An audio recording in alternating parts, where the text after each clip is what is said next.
Good morning. Nolan Bowerly, Bitcoiner, coming to you from the city of Toronto. I'm in one of the great failures of the Third World War, of the COVID fight in Canada. But I'm only here in Toronto for a day. I'm flying to Lisbon tonight to join a lot of the crypto folks out there, a lot of those VC folks, everyone out in Lisbon right now having a good time. So today's show will be a little shorter and, a little freezing cold here. But at least we don't have the US energy troubles here in Canada. We got a lot of energy, so it's not cold inside. Cold outside already, but we're gonna be okay, right? We're gonna be okay. We're gonna talk about energy today. And so this one also isn't live, not a big deal. The live audience isn't so big, so I'll have to upload it later because where I am right now, it didn't have good internet and there's a bunch of children in there. So this is what we're doing today. Tomorrow might be the same, I don't know, I'll be in Lisbon, but we're gonna figure it out. So today is really about trying to decipher the people you should listen to, for lack of a better word, and those who you should ignore. So one of the things we try and do on the breakup is, have that mindset, understand what it is we're doing here. It's not about accounting, it's not choosing one, financial system necessarily over another. What it is about really choosing a psychological state over another, and then abandoning the old psychological state, and that would be the fiat worldview, that would be the fiat mind, that would be, counting your economic status, output, input, whatever you want, right? The economics of your daily life measured in fiat dollars versus Bitcoiners who, of course, measure all economic activity in Bitcoin. And so within that frame, right, one of the most important lessons that I've taken is to follow people whose predictions are right? Who predict and get it right. That's kind of what I've been doing this whole time. And the reason I like that is because if you take someone's predictions at a time and then measure them in the future, and if they're right, what it allows you to know is at the time when they made the prediction, their worldview was accurate, right? They understood the field and they were able to see around the corner because of the conditions that were there. That's why economics are a type of almost a crystal ball, right? That's why forecasting and predictions are so important, why you should pay attention to them in economics, because if people are able to see the field right, then they understand economics right and are able to predict what happens next, right? So, for example, in my case, I've been operating under the mindset with, less doubt, but I took the mindset already in about 2013, 2014, and when I went full-time into Bitcoin, then, I kind of believed and could picture that it was happening. Right? So that's why even my book is all about the world and what it might look like when Bitcoin really psychologically takes over, right? It's not just about number of block. It's a whole different type of consumption. And I'll also plug Saifedean Amos's book again, the Fiat Standard. I've been reading it since the summer, actually. I got a copy of it this summer, the first draft. And I've cribbed a lot of stuff on the show and other places just because he's so tight and he really puts these aspects of consumption and economics into view, right? And I appreciate that. So today what we're going to look at is people who predict well and who don't predict well, all right? So, and we're gonna take the, really the rock bottom stupid person in economics that we can all, I think, in Bitcoin agree, this guy is a mighty moron. It's Paul Krugman, right? Even just the other day, look, we had to listen to this guy for a long time, so. And somehow he was used as an invocation of authority to how shitty Bitcoin is over the years, right? So look at this Nobel Prize, the fake Nobel Prize, the economics winner. Look what he said about Bitcoin way a long time ago. And of course, everyone always points out Paul's number one terrible prediction, which he made in 1998, which was that the internet would, by 2005, so he made it in 1998, he said by 2005, it would be so clear to all of us that the internet was no better than the fax machine. Gosh, jeez. And that's, of course, exactly what didn't happen. So that idiot should have been ignored from then on. I'm not the first to say that. Everybody basically said, well, what are you talking about, this guy? The internet? Yeah, you're right. If you didn't see the internet as being a great innovation, you're probably pretty dumb, right? Like, I don't care how many degrees you have. You're a fucking moron. Pardon my language. Try not to swear on the show, but it happens. Sometimes you gotta swear. So, recently he even said, when he's all upset now that he's wrong, and the mayors are starting to take their salaries, like all these U.S. mayors, right? So the mayor of Miami, we know for a long time now. The mayor of New York, the incoming mayor of New York, is taking all the salary. Tampa Bay, I think, and another one in Tennessee. I think it's going to be, all of them eventually, right? If you remember from yesterday's show, we talked a lot about the importance of mayors going forward. So he says we're doomed because all these guys are taking their salary. So obviously this is a joke and everyone's laughing at. But this is the important prediction. I don't forget about the Bitcoin stuff. We don't want to pick on Paul for just Bitcoin because we know his predictions are stupid, right? This is a better one though. This is where you say he's dumb about Bitcoin, but he knows about other stuff. So let's give him some time in the New York Times or whatever because he's super smart.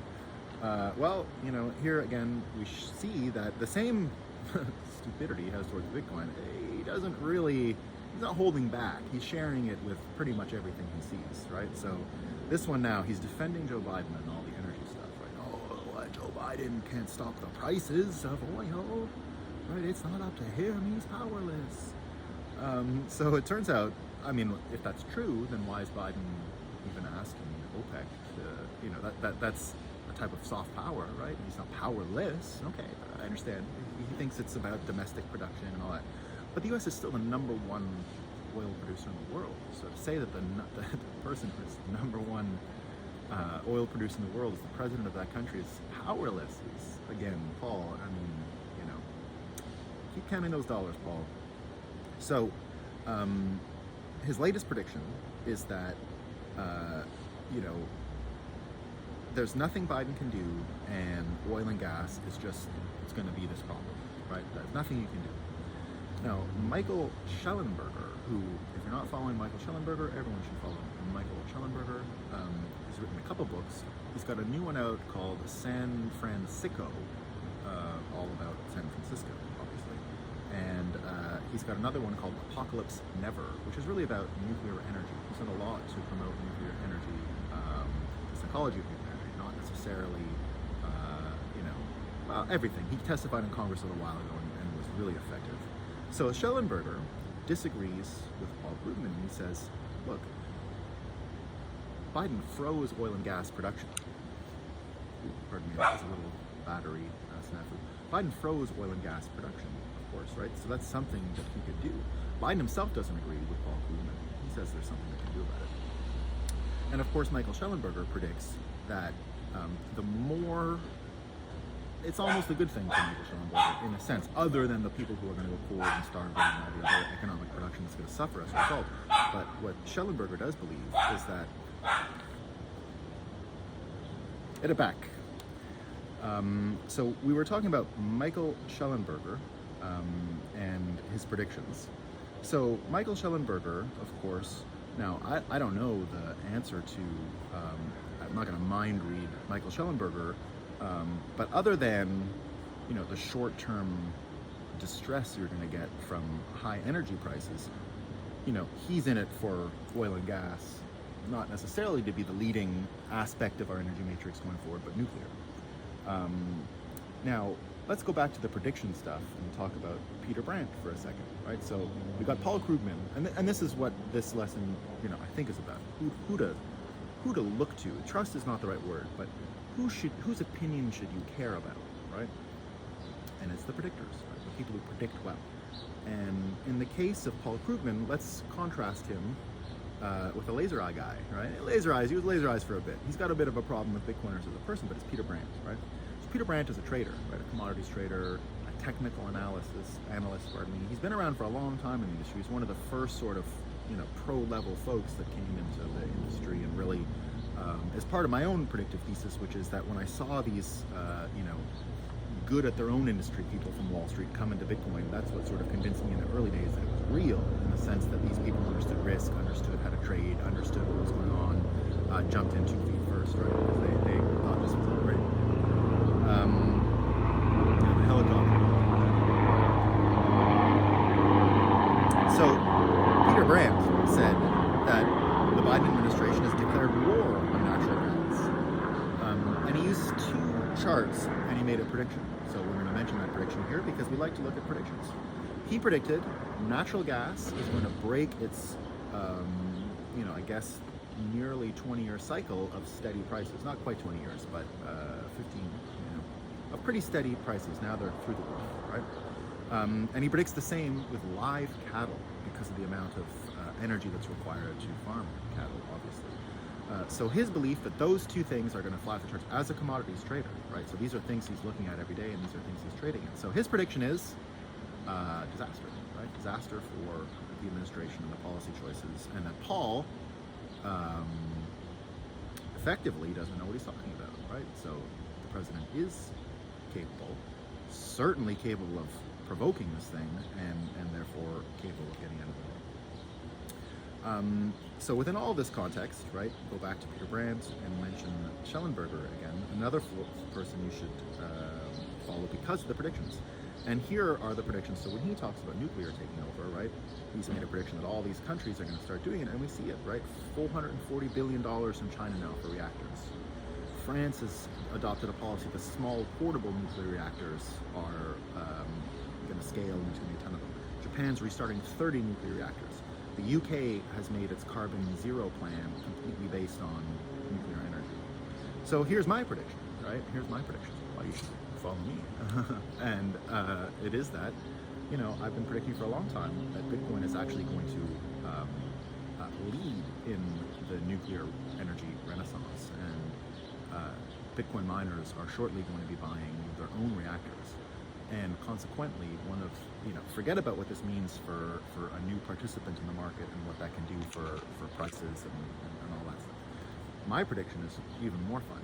It is that by not being bound to build these nuclear reactors near population centers, because that was always the logic, right? Keep it close enough to the people living.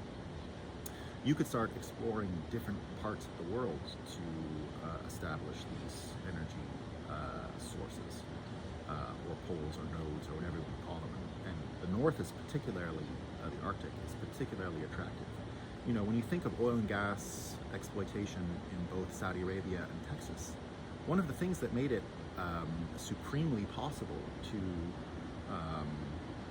move all these people and basically just build this whole economy out of it was air conditioning, right? It was cold. You could go live there now. You didn't have to send a couple wildcat folks out there. You could do it, and normal people could live there with their entire family. So air conditioning really created that population boom in the southern United States from the 1960s on. What I'm saying is these nuclear reactors being put in the north and other energy sources are going to lead to a colonization of the Arctic, similar to what we saw in the southern United States in the last 50 years.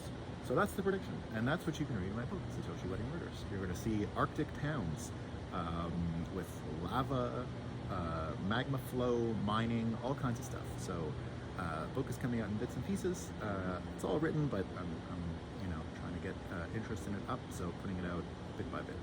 That's all I got for today, guys. Sorry, short show because flight. See you in Lisbon.